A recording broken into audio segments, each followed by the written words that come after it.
ખેડામાંથી સમાચાર મળી આવ્યા છે। નડિયાદ મહાનગરપાલિકાની આડેધડ અને જોખમી કામગીરીથી ભારે પરિસ્થિતિ સર્જાઈ છે। મનપાએ થાંભલો પાડતી વખતે એમજીવીસીએલના 11,000 વોલ્ટના જીવંત વાયરને તોડ્યો, જેના પરિણામે પરિસ્થિતિ જીવન માટે ખતરનાક બની શકતી હતી। આ કામગીરી મનપાના કોઈ પણ અધિકારીની હાજરી અથવા માર્ગદર્શન વગર કરવામાં આવી હતી। એમજીવીસીએલના અધિકારીઓનું કહેવું છે કે અમારા સૂચનો અવગણવામાં આવ્યા।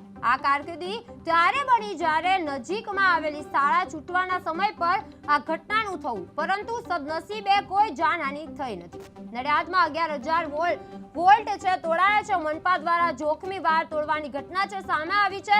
એમજીવીસીએલ અધિકારીના આક્ષેપો છે, સૂચનો અવગણ્યા છે, શાળાના નજીક ખતરનાકી ઘટનાનું સર્જન થયું છે।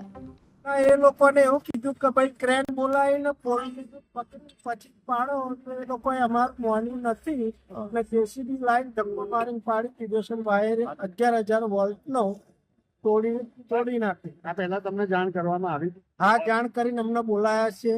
અમે ના પાડી છે કે આ રીતે ના કરતા, એક સર્વિસ વાયર અમે છોડી આપી અમને, અને એમને એ રીતે પાડવાનું કીધું।